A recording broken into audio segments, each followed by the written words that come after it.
Our coverage on the deadly earthquake in Humboldt County continues, and tonight we've learned that the Humboldt County Sheriff has declared a local emergency. And Crown 4's Rob Nesbitt has been in the area working all day, checking on conditions in the area. He's now in Rio Dell with the latest. Rob, bring us up to date. And that city council held a meeting just about a couple hours ago. They wanted to have that disaster declaration so they could get more resources into this community. There's no running water. The power is off.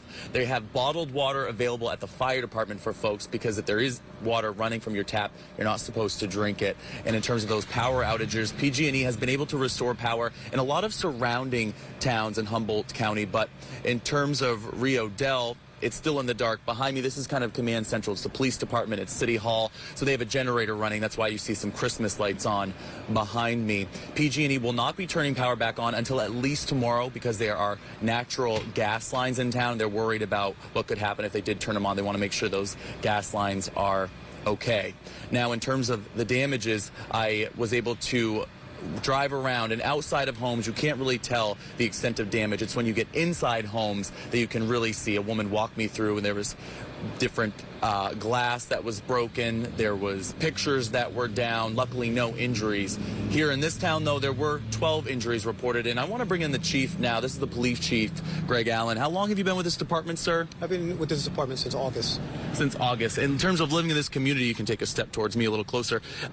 How long have you lived in this area in Humboldt County? I've been in Humboldt County since 1988.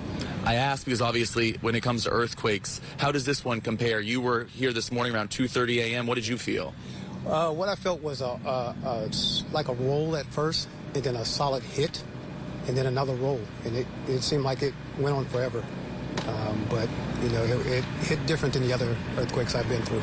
In terms of the calls that you had to respond to, sir, we know that 2 people, unfortunately, did die in Humboldt County. One of those here in your town. Any information on that case of what happened? None at this point. I can't confirm that somebody did die earlier this morning, a 72-year-old male.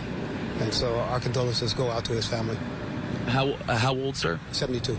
72. The other individual, the Humboldt sheriff, did confirm that that person was 83 years old. Of course, you don't have any information on that, but I also want to ask about the damages, too, because there were injuries as well. I heard 12 people reported as injured as a result of this earthquake. Yes, and most of those were minor injuries, but in fact, they were injuries. You know, so that's definitely a concern to us. In terms of damages, as you're driving around, you could see an awning that had come down, a building, a home that was shifted off of its foundation. And when you walk through a home, you really see it. As you're going home to home today, what were you seeing in your town? Destruction. You know, it's hard to see, you know, people struggling that just lost their homes, you know, especially before the holiday season.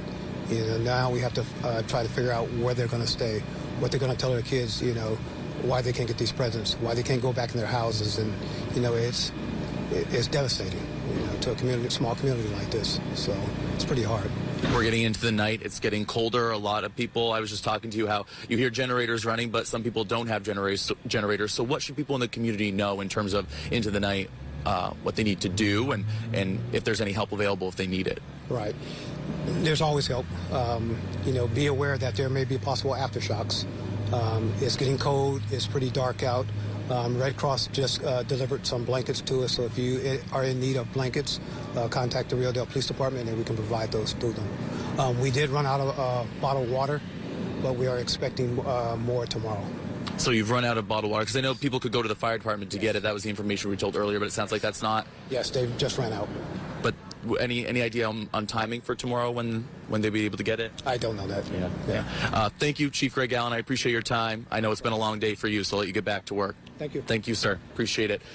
In terms of homes, a lot of people are wondering, you know, what's safe and what's not safe. There have been homes that have been what's called red tagged. The city manager says that about 15 homes have been red tagged, which means he expects around 30 people are not able to go to their homes tonight. They had to go to maybe a hotel or find friends that they were able to go to. So that's a concern. Also, gas stations. The gas station here in town is closed, no power, so if people are running out of fuel with vehicles, that's another thing folks will want to conserve. Ken, Pam, back to you. Hey, Rob, I'm curious about what folks in that community are doing tonight, because even though we can see lights on behind you, some people don't have power, gas issues that you described.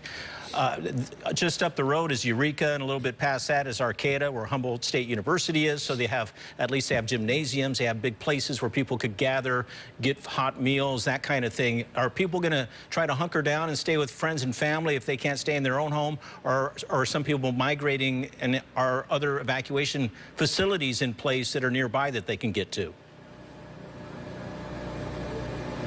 There's no evacuation facilities in this town, but what they did say earlier during the meeting with city officials, law enforcement, fire department, was that the fire department is going to be open throughout the night, and if folks needed to go there, there's porta potties set up.